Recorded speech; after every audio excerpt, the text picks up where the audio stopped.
you. Thank you for having me. Yeah. How are you handling the shelter in place quarantine if we're still doing that these days? Uh, we should be. We sh- I'm trying my best. The good thing is both of my jobs allow me to work from home, so I've been able to keep engaged and busy. Though I am over these four walls, I'm ready for other spaces. Hopefully, we can make that happen in this calendar year. We'll see. we will see. I'm getting to know your living room pretty well myself, seeing you True. on Zoom every week. It's true. And the pillows I notice are a little bit stationed differently today. So, Yeah, got them regular, got them nice and well behaved for the camera. uh-huh. So, yeah, excited to talk to you about your experience with race and racism and healing from racism. So we'll jump right in, and I'd like to ask you to share about your identity and how you think about who you are. Yeah. So I'm a black man. I'm a cisgender gay black man. I mean, I use gay, but any term really fits. Bi, pan, doesn't really matter. But same gender loving black man. And I think part of that is also having grown up working class, but through time and effort and luck, having transitioned to fairly solid middle class status, which I think complicates what it means for me to be black. So all of these pieces sort of come together in interesting ways to sort of contextualize my particular black experience. Can you say more about that? How changing your station in life in terms of a class affects your Yeah, experience of being black? yeah. And so there's sort of many experiences I feel are pretty universal around how like perception from other folks. People may read me as dangerous, or I'm a larger black man too, so it's not just blackness, it's also size and maleness that comes into the room. Uh, but because of my station, because I'm PhD at this point, went to an Ivy League undergraduate university, it allows me a level of cachet and access to spaces that I would not have had otherwise. I recall being a smart kid from Gary, Indiana, and people thought that was nice. But that didn't mean entree into the conversations about how things were done. But after the PhD, it was easier to have my voice heard in different kinds of ways. And how is that for you to know that to hold that awareness that people are scared? People, I don't know all people, but some people are scared of you. You know, there was probably a time where it really bothered me. It's hard to remember it well because I've had a long enough years looking kind of funny to me, to be honest. I think about a time when I was leaving work. I was working downtown, and that day I had some presentation, so I was wearing a suit, which I don't like. So I was wearing a suit, had a briefcase. I'm leaving work, and I was crossing the street, and a woman was standing near me. A white woman was standing near me, and she turned and noticed me, and jumped into the traffic. Essentially, Mm. she was so caught off guard, jumped into traffic, and it seemed so ridiculous that like to move from safety on the sidewalk to the harm of oncoming traffic. I mean, it could have been just shock at a person being there. It could have just been my maleness. But just having lived in a black male body for so long, it felt very much like this was some sort of response to that. Um, it's ridiculous to me, and it saddens me um, because I am really nice and sweet and whatnot, and I'm really committed to serving others. Like that's my life's work. My research is focused on that. My clinical work is focused on that. Like that's what I do. So it's saddening that someone would see my physical presence and have that kind of reaction. Um, but many times at this point, I don't really think much about it. I don't really give it much credence. You said it's hard to remember a time where it upset you. Yeah, it's interesting. There's this in my experience, this phenomenon where you just because you get used to it, the more painful parts become kind of hazy. They're not they're more frustrating, but they're not going away. And so in some ways, a clear memory of those things just hasn't really served me. Also because I've been to make shifts economically in the last like 12 or so years. This was an increased insulation from the more direct or overt communications of racism. And so because of that, there's the immediacy of my current life. It is much easier to remember than, when I was 16, 17, 18, or even in my early 20s, when folks were sort of having these reactions and I wasn't as easily shielded by, I'm a doctoral student, or, whatever other sort of piece of thing that sort of made me feel like it was ridiculous to have that reaction. Mm-hmm. So your success and your the privilege that you've earned, yeah, has shielded you from that vulnerability. Yeah. Have you had any run-ins with any Karens? Oh yeah. Oh God. You have, yeah. I meet all sorts of Karens. I think about. Oh, this is great. So I was interviewing for graduate school, and I was given a warning by a professor. He said, you may encounter racism at this university. Like during your interview process, I want to warn you. Be prepared. And how wonderful! You're really selling the experience of like, come to school here and enjoy the racism we have to offer. Yeah, I was like, must I? He's like, Darnell, and he was a brother, and he was trying to give me like an inside scoop. He's like, you've been in the North for quite some time, and experiencing probably more covert communications of racism. I want to give you this one. I said, okay, thank you for the heads up. In my literal next meeting, the person says to me, I don't study race because I'm not Black. I just wanted you to know that up front. It's like, oh, okay. And then commence to sort of make these really weird racial, sort of inferences.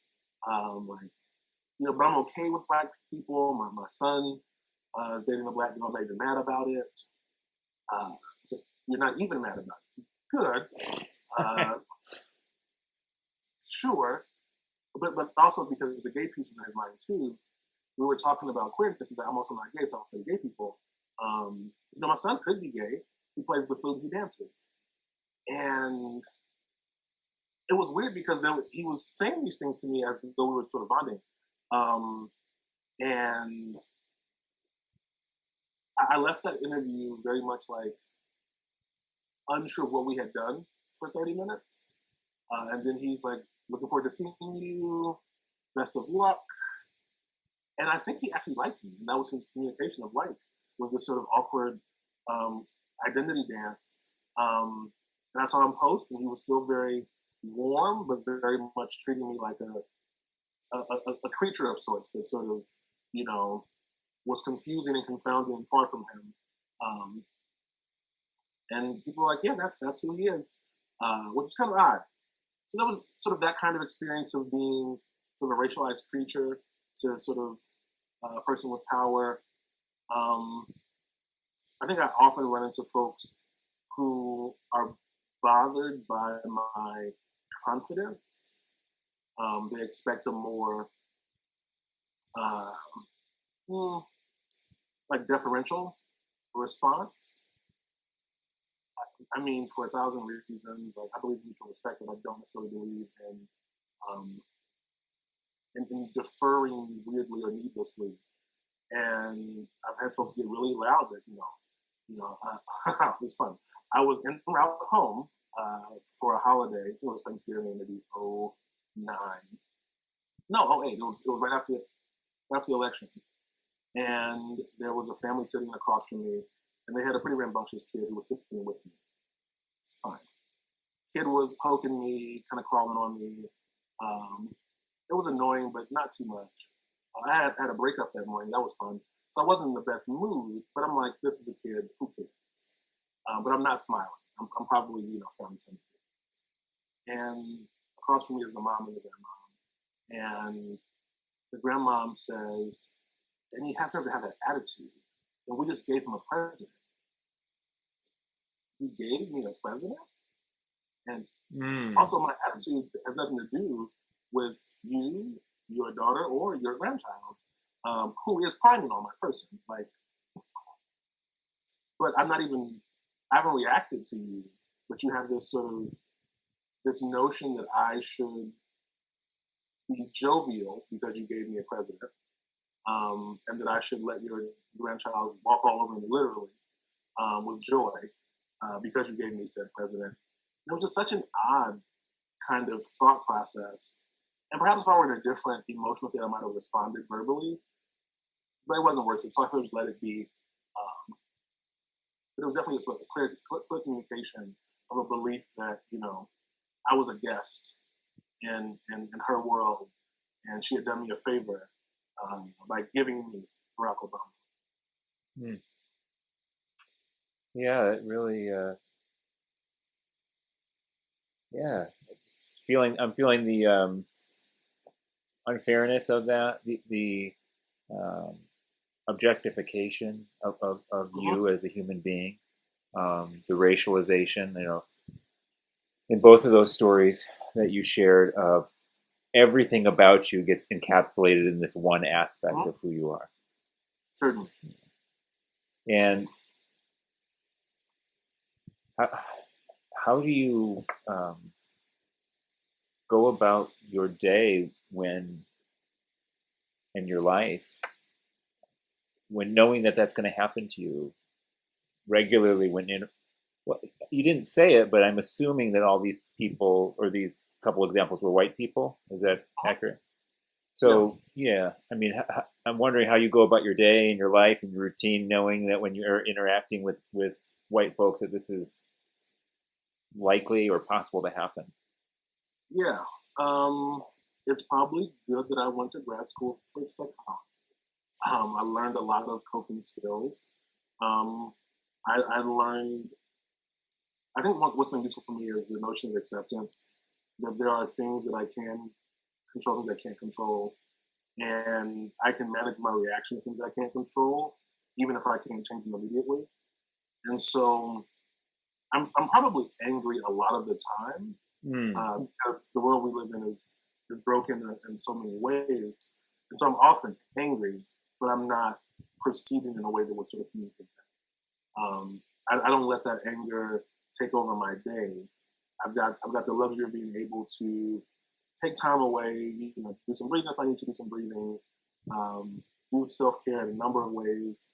At this point, I do monthly massages because I care about tension in my body. A lot of physical tension is in my body from my daily stresses.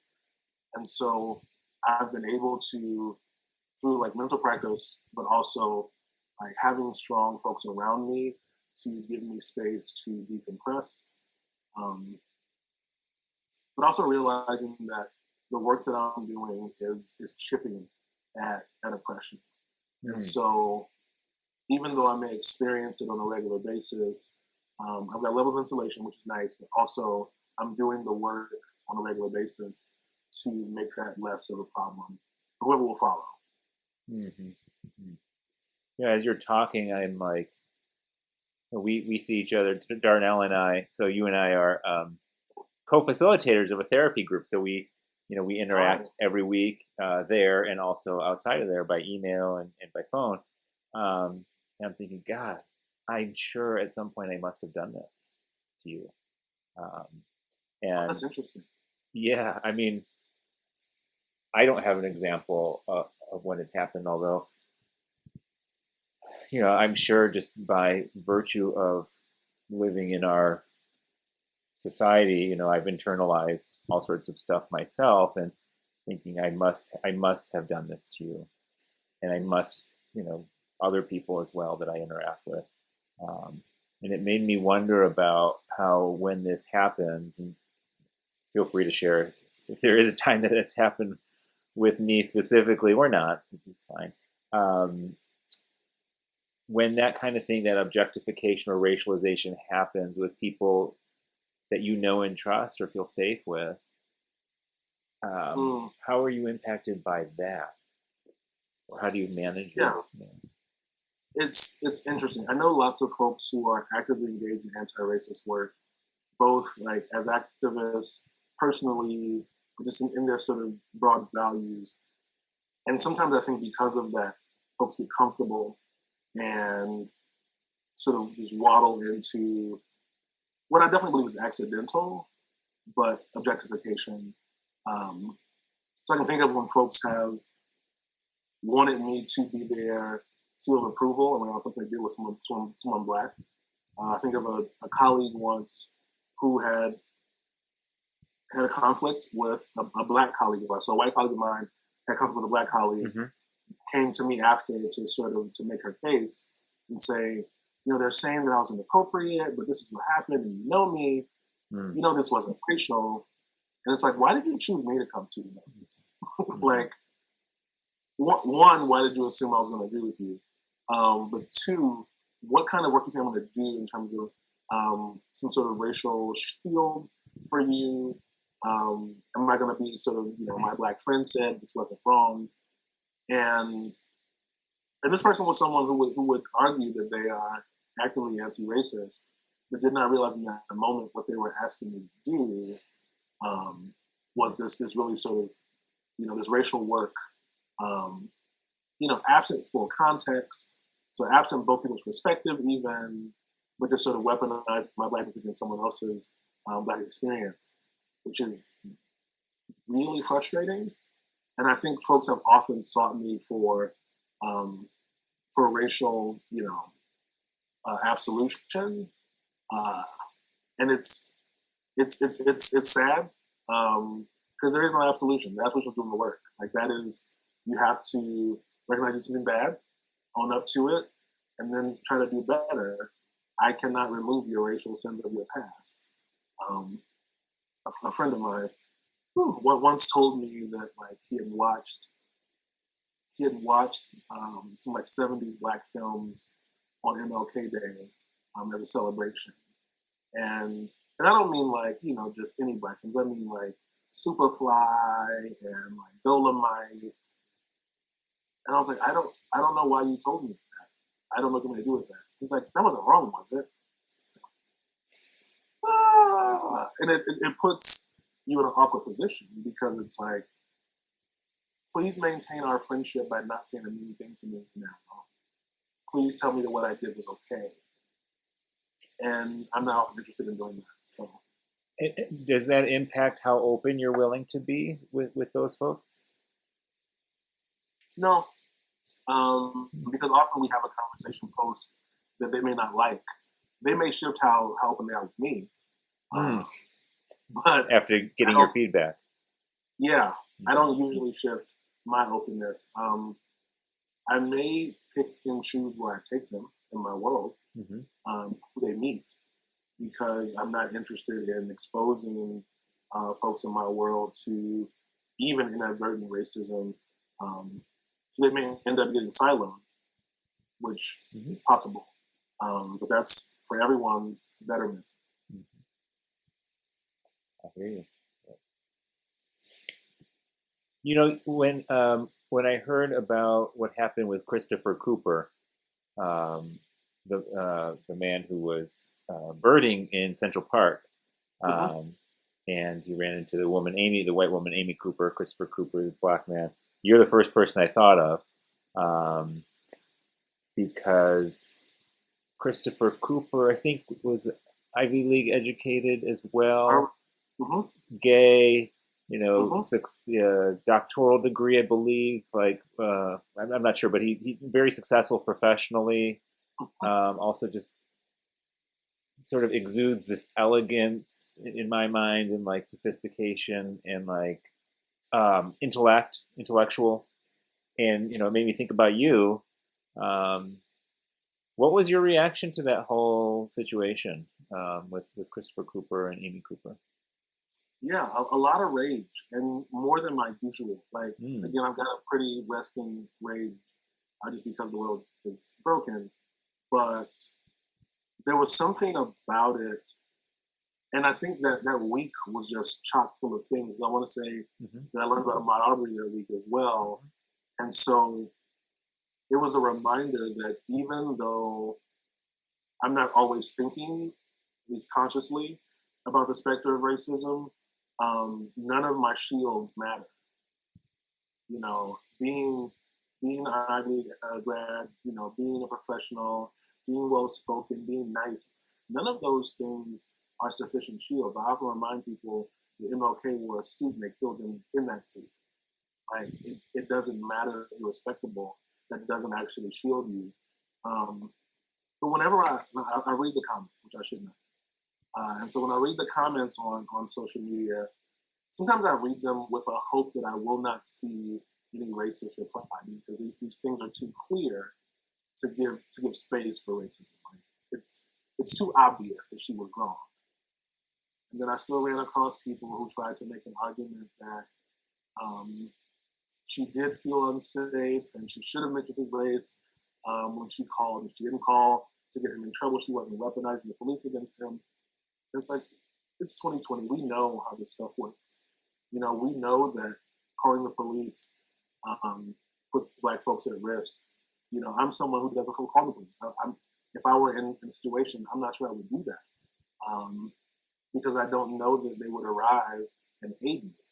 I think about there was a Black therapist working with, I want to say a young man with autism or another developmental disorder, and the police were called because the man was, you know, having difficulties, and they shot the therapist.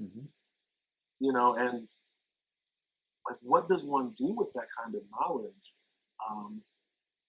I remember being a kid who, you know, they brought Officer Friendly to my elementary school, and you know, he told us how police were so nice, and I believed it. Now I was like, cops are great, I love them.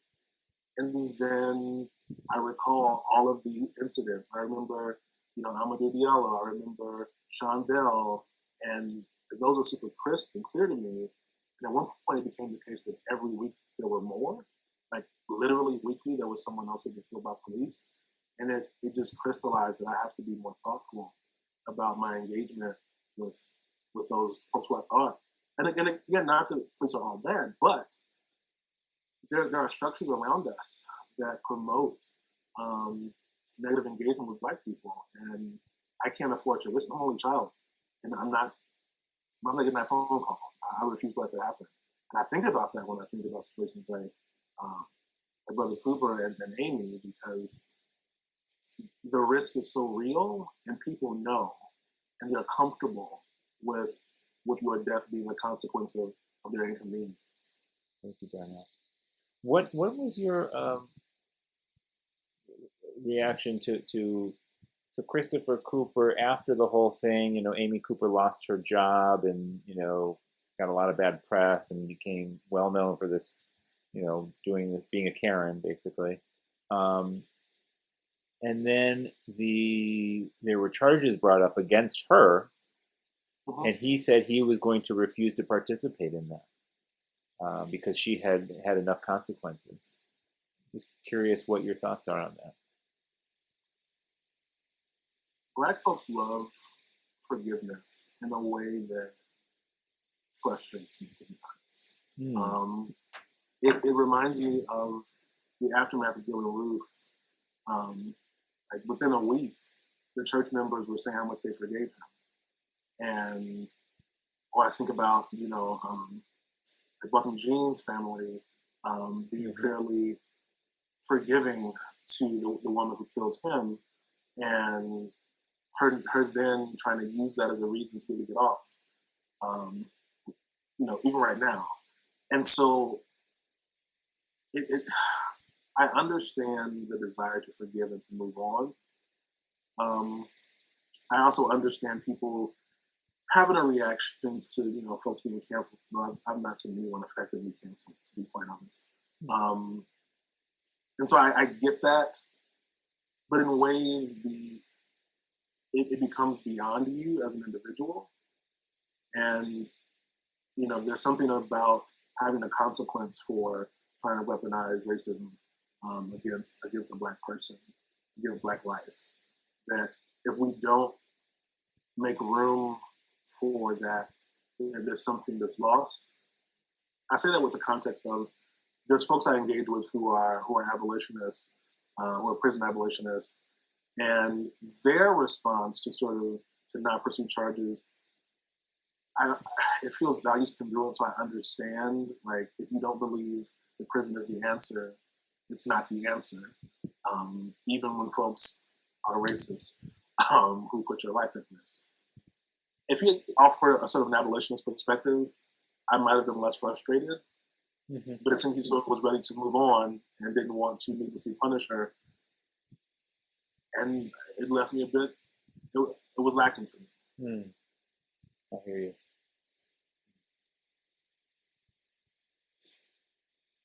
What did you learn about race from your family?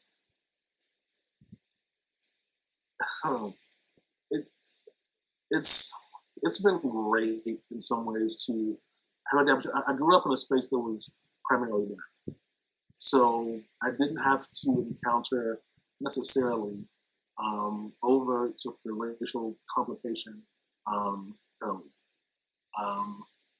I had black teachers, with a black family, who are all very invested in black history and the power of black narratives, the beauty of sort of overcoming that we had sort of demonstrated over time, and that meant that I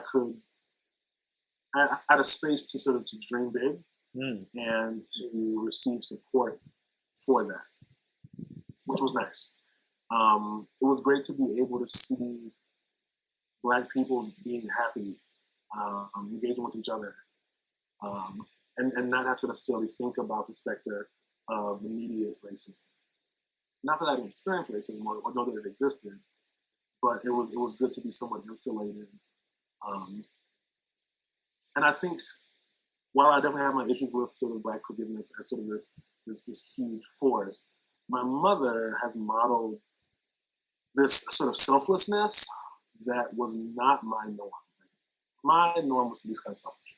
But my mother she believes in paying it forward, even giving paid yet. And so, she will give whether she has it or not. And there's been something really powerful about that for me. And realizing I live in a world that wants to put me in a deficit. And even with that deficit, it's still worth it to give. It's still worth it to serve other people. So even when I didn't have much power or privilege, it still made sense to me to serve other people, to promote their sort of their betterment, to value them, to see our commonality, even across difference. And that's been something I've taken with me. I think has been pretty core to how I operate.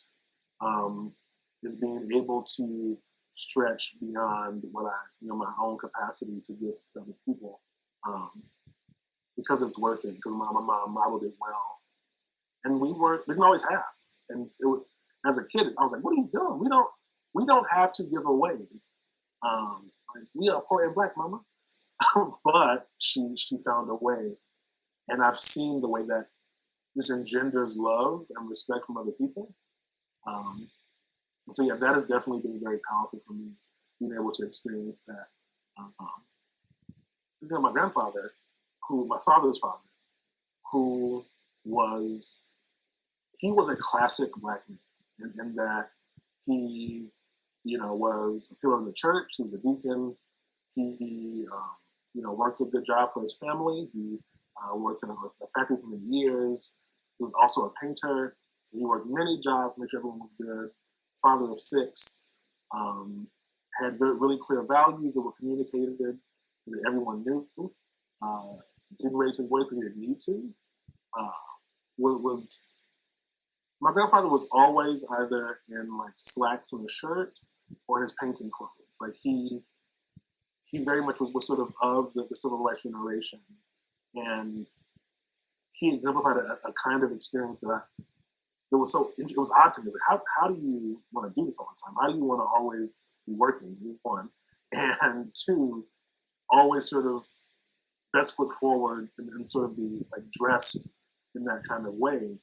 But he saw himself as someone who had value, was going to communicate that to his children, to his community, and he did that for the whole of his life. And he left a real mark on me that, like, even in the midst of, he was in a small town that had lots of overt racism, the folks knew Deacon Motley was a pillar regardless, respect him. And that's something that I try to embody as well, like to be able to hold myself in such a way and hold the folks that I'm accountable to that, so that we can sort of have that sort of self-respect, if nothing else. It's wonderful to hear about your family, Darnell, and hearing about your mom and your grandfather made me think about ancestors. And I'm wondering if you feel connected to generations before your grandparents, even beyond that, people that you didn't know, ancestors that you didn't interact with personally. Is that something that you feel connected to, or is that more of just kind of a conceptual thing for you? No, for me, it's very real. I think in the last few years, I've been really acutely aware of sort of the break between myself and my ancestors because of slavery. A lot of my close friends are of African heritage more proximally, and so they can say what country they hail from. They have customs, they have food, and I often feel that sort of disconnect. But even in that, I feel a sort of a commission from the ancestors. Like there's work to be done because of their work. There's possibility because of their strength and their fortitude. But also recognizing how many of them were lost prematurely because of systems and forces that were trying to destroy them. I think acutely about the 80s and about the number of Black gay men who are my, community forefathers who don't exist now, who are sort of wiped away because of a lack of interest from the government in engaging with the epidemic, with a level of apathy from folks near and far, in their families, sort of from family on up to systems of government. And so I think about them and I'm motivated by them. And when I can, I try to sort of seek out their narratives even to sort of fuel the work that I do. So for me, the folks who came before set a real groundwork and a mandate of doing something with what I've been given. Thank you for sharing that piece about your gay ancestors too, Black gay ancestors as well, and the loss from the 80s and the HIV and AIDS epidemic. And can you share a little bit about the work you are doing that you referenced? So in the daytime, I'm a professor, with a focus on working toward reducing the negative impacts of HIV and AIDS on sexual and gender minorities of color. So trying to find ways to assist folks who are HIV negative and maintain their negative status, and for folks who are living with HIV to find ways to support them living well, whether that means having healthy relationships, being engaged in treatment, or just having a good sense of self, because for so many people, the diagnosis leads to negative senses of self, negative thoughts about who they are, who they were, who they can be. So my work is really around humanizing the sexual health of queer folks of color. But I'm also a clinician, which is a great way for me to be able to have that impact more immediately. I love being able to serve folks and asking the critical questions and providing the skills that they may not already have to be able to navigate some of these systems. A lot of folks I see are dealing with racism. That's part of their work is how do I navigate a world that does not want me to be here? Okay. How do I give them skills? How do I support? And I feel uniquely prepared to do that. There's so few Black men available as clinicians. There are even fewer Black gay men. When I've been dropping other pieces of me, sort of having grown up poor, having had a religious upbringing at one point, like the spaces I've been able to inhabit have given me perspectives that I think I can leverage for the folks I serve. And it's really nice to be able to put to work my perspectives and, to be honest, put to work the pain I've experienced. To be able to learn from that and share some of those lessons with other folks to support their growth and development. I'm glad you have a good sense of how much of a gift you are, Darnell.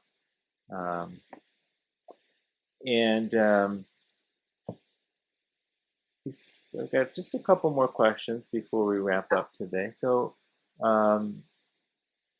what have you found? You talked about, you referenced the pain you've lived through. I'm curious, what have you found to heal that pain, if anything?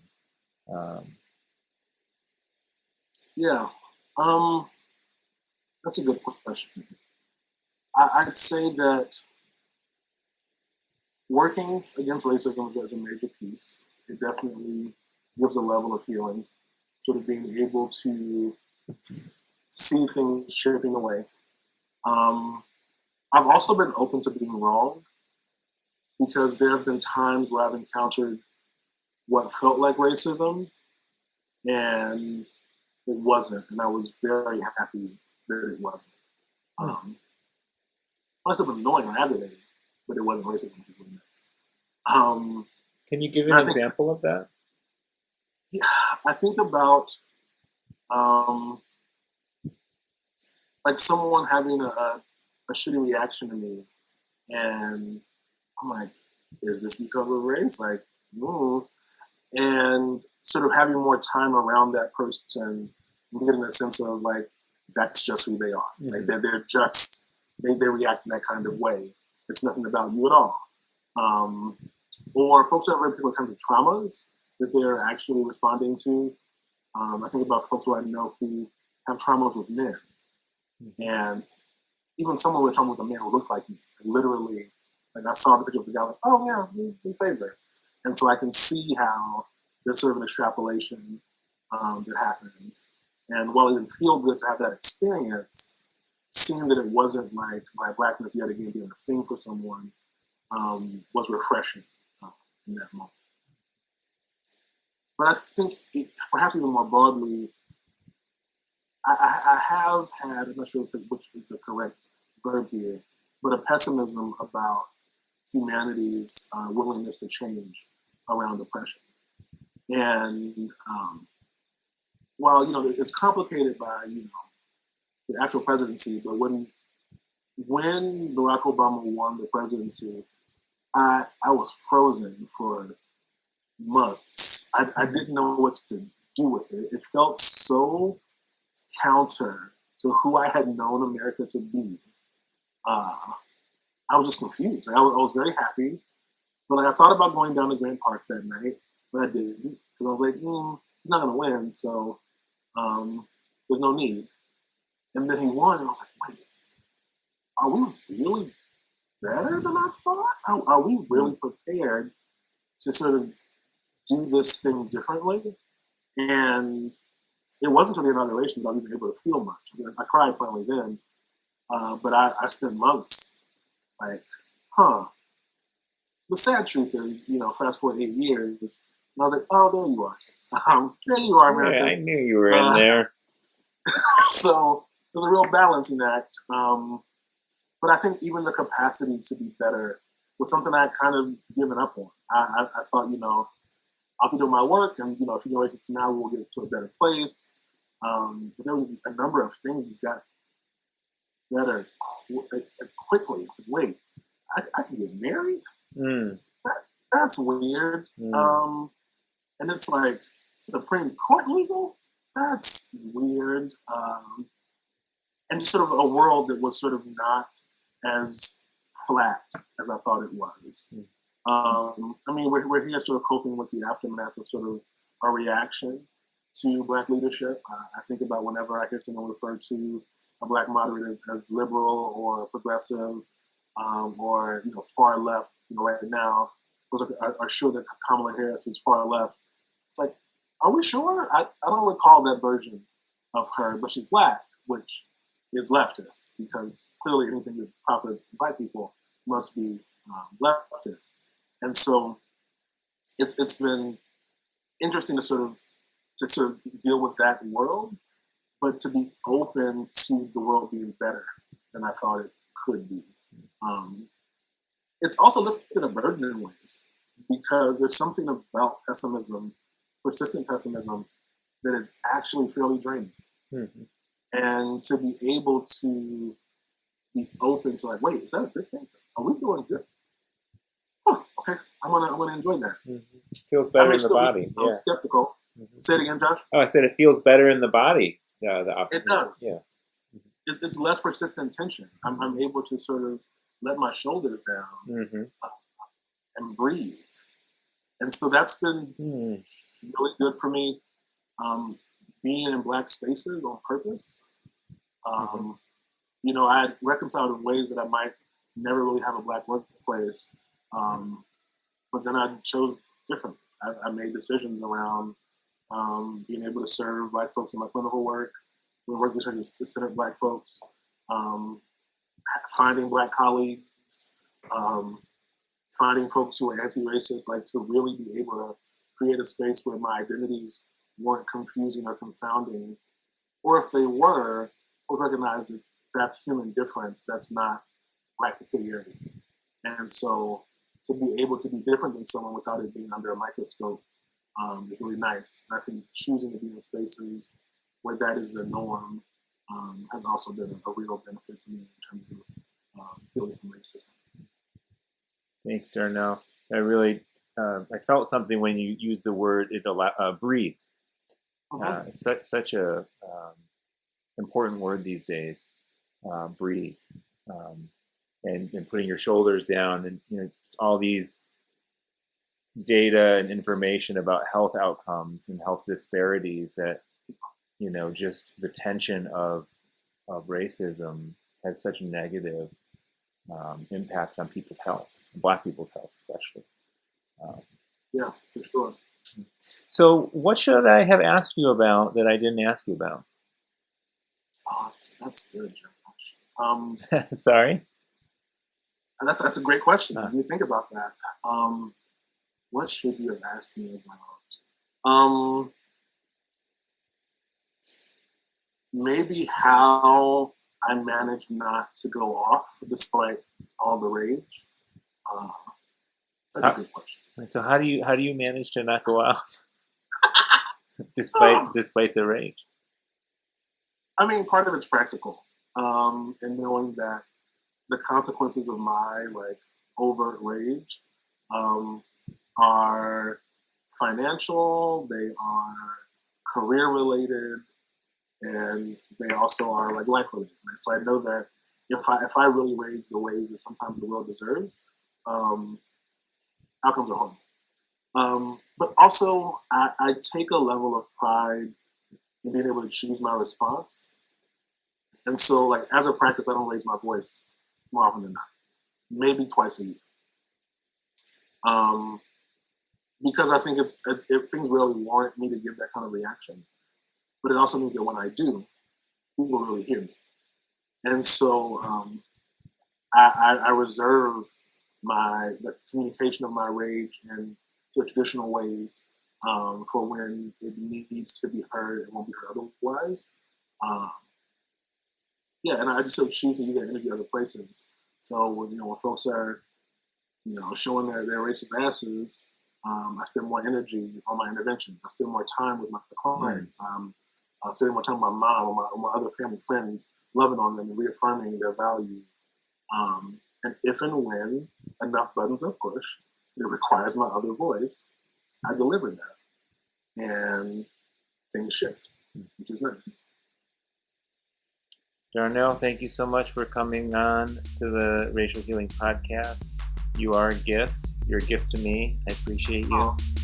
And thank you for having me, Josh. Absolutely, it's my pleasure.